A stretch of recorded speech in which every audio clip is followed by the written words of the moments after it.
What comes to your mind when you hear about a remote area?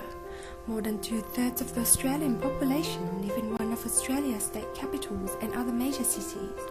To the majority of Australians who live in these urban areas, rural Australia seems remote. It is a place that is distant, alien, exotic, sometimes backward, and potentially dangerous. However, from the standpoint of rural Australians, it is the urban area that are remote and foreign to them. These areas do not value the things rural Australians value and do not see the world from rural eyes. So who is remote from who?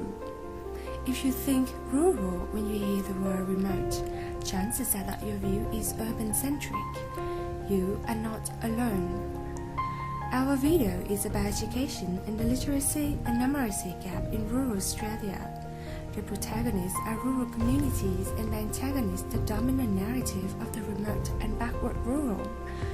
Let's first understand the settings for our story through education in rural Australia through the statistical data provided by NAPLAN.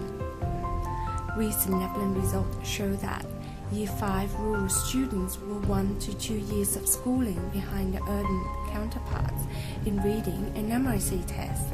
For Year 9 students, this gap increases to the equivalent of 3 to 4 years of schooling. However, NAPLAN only shows a statistical difference between the achievement level of rural and urban and does not provide any context and reasons to the differences. There is also debate about the boundary between rural and urban in NAPLAN data. These results are often seen to put a failing school stamp onto rural schools, stigmatize rural communities, and dent the confidence of rural students.